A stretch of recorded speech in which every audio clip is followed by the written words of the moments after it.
तो दोस्तों आज हम राजस्थान हाई कोर्ट एलडीसी के लिए 35 इंपॉर्टेंट प्रश्नों के बारे में बात करेंगे और ये सभी प्रश्न किसी न किसी एग्जाम में पूछे गए प्रश्न, इसलिए वीडियो में अंत तक जरूर बने रहे। तो चलो वीडियो को शुरू करते हैं। तो आपका पहला सवाल है कि दिसंबर 2018 तक रीको द्वारा विकसित किए गए औद्योगिक क्षेत्र हैं। तो कितने क्षेत्र हैं जो रीको द्वारा विकसित किए गए हैं? तो आपको याद रखना है वह क्षेत्र है 347। ठीक है, 347 क्षेत्र हैं जो दिसंबर 2018 तक रीको द्वारा विकसित किए गए औद्योगिक क्षेत्र हैं। कितने? 47 सही। ठीक है, 347 क्षेत्र है।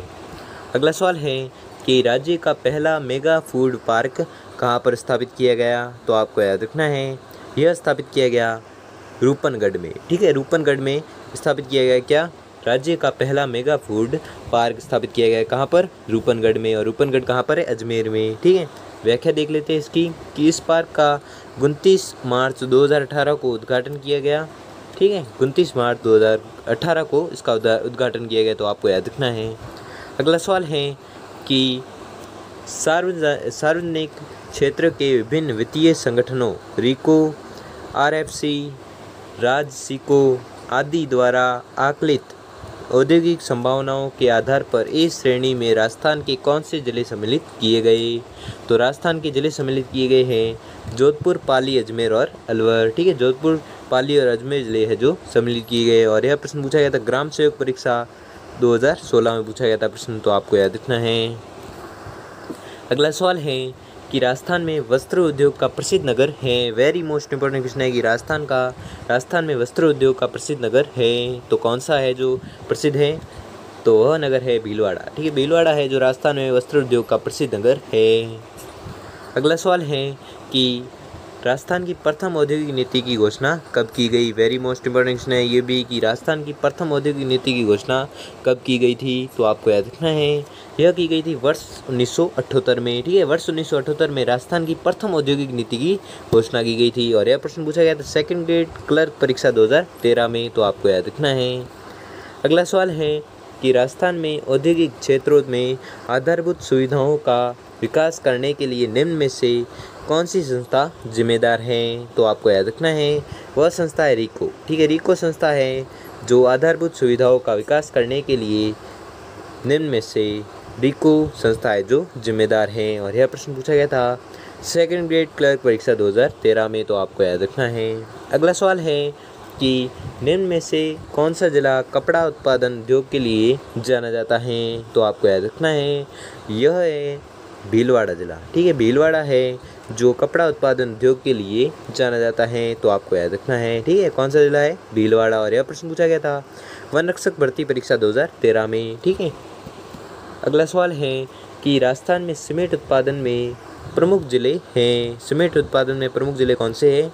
तो प्रमुख जिले हैं बूंदी, चित्तौड़गढ़, कोटा, सिरोही एवं उदयपुर। ये 5 जिले हैं जो सीमेंट उत्पादन के प्रमुख जिले हैं। और यह प्रश्न पूछा गया था सेकंड ग्रेड व्याख्याता परीक्षा 2013 में पूछा गया था प्रश्न। तो आपको याद रखना है कि सीमेंट उत्पादन में प्रमुख जिले कौन से हैं? तो बूंदी, चित्तौड़गढ़, कोटा, सिरोही और उदयपुर। अगला सवाल है कि निम्नलिखित में से कौन सा एक राजस्थान में सीमेंट उद्योग का केंद्र नहीं है? तो आपको याद रखना है वह केंद्र है गुलाबपुरा। ठीक है, गुलाबपुरा है जो सीमेंट उत्पादन का केंद्र सीमेंट उद्योग का केंद्र नहीं है। ठीक है, बाकी गोटन, मोडक और ब्यावर है जो सीमेंट उद्योग के केंद्र है, लेकिन गुलाबपुरा है जो सीमेंट उद्योग का केंद्र नहीं है। इस प्रकार आपका उत्तर हो जाएगा ऑप्शन नंबर 4। ठीक है, और यह प्रश्न पूछा गया था जूनियर असिस्ट पेपर एग्ज़ाम 2013 में पूछा गया था प्रश्न। तो आपको याद रखना है। ठीक है, अगला सवाल है कि राजस्थान में सरस्वती परियोजना प्रारंभ करने वाली एजेंसी है। तो आपको याद रखना है वह एजेंसी है वेदांता समूह। ठीक है, वेदांता समूह है जो राजस्थान में सरस्वती परियोजना प्रारंभ करने वाली एजेंसी है। कौन सी? वेदांता समूह। और यह प्रश्न पूछा गया था सेकंड ग्रेड व्याख्याता परीक्षा 2011 में पूछा गया था। और आपको याद रखना है कि राजस्थान में सरस्वती परियोजना प्रारंभ करने वाली एजेंसी कौन सी है? तो आपको याद रखना है वेदांता समूह। अगला सवाल है कि राजस्थान में सर्वप्रथम सीमेंट फैक्ट्री की स्थापना हुई। तो कहाँ पर हुई थी? लाखेरी। ठीक है, लाखेरी में सीमेंट फैक्ट्री की स्थापना हुई थी सर्वप्रथम। कहाँ पर? लाखेरी में। और अगर व्याख्या की बात करें तो व्याख्या देख लेते हैं कि बूंदी जिले के लाखेरी में सर्वप्रथम 1917 ईस्वी में एसीसी सीमेंट कारखाना लगाया गया था। ठीक है, कब लगाया गया? 1917 ईस्वी में। और कहाँ पर? बूंदी जिले में, बूंदी जिले के लाखेरी में। ठीक है, और किसकी फैक्ट्री लगाई थी? तो सीमेंट की फैक्ट्री, ठीक है, सर्वप्रथम लगाई थी। और यह प्रश्न पूछा गया था सेकंड ग्रेड व्याख्याता परीक्षा 2010 और जूनियर असिस्ट पेपर 2011 में पूछा गया था प्रश्न, तो आपको याद रखना है।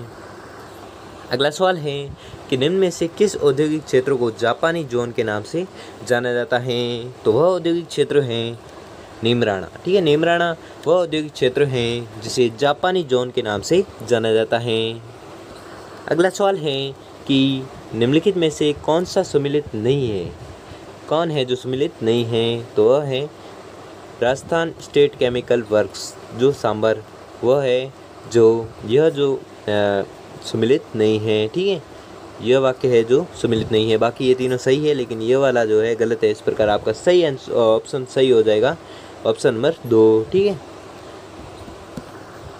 अगला सवाल देख लेते हैं कि राजस्थान में साउथ कोरियन इंडस्ट्रियल जोन की स्थापना गीलोट में करेगी, उस ज़िले का नाम क्या है? तो आपको याद रखना है, उस ज़िले का नाम है अलवर। ठीक है, प्रश्न क्या है कि राजस्थान में साउथ कोरियन इंडस्ट्रियल जोन की स्थापना गीलोट में करेगी। ठीक है, तो गीलोट है कहाँ पर?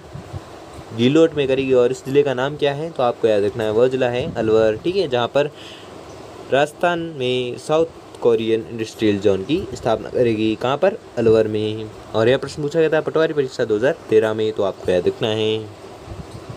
अगला सवाल देख लेते हैं और ये अंतिम सवाल है कि भिवाड़ी औद्योगिक क्षेत्र किस ज़िले में है? तो आपको याद रखना है, यह है किस ज़िले में? अलवर ज़िले में। ठीक है, भिवाड़ी औद्योगिक क्षेत्र है जो किस ज़िले में है? तो अलवर ज़िले में स्थित है। और ये वेरी मोस्ट इंपॉर्टेंट क्वेश्चन है। ठीक है, कि भिवाड़ी औद्योगिक क्षेत्र जो है वह किस ज़िले में है? तो वह है अलवर ज़िले में। और यह प्रश्न पूछा गया था BSTC प्रवेश परीक्षा 2016 में पूछा गया था। ठीक है, तो दोस्तों आपको वीडियो कैसा लगा हमें कमेंट बॉक्स में कमेंट करके ज़रूर बताएं। और अगर आपको वीडियो अच्छा लगा हो या आपके लिए थोड़ा सा भी हेल्पफुल साबित हुआ हो तो वीडियो को लाइक और चैनल को सब्सक्राइब कर लीजिए। धन्यवाद।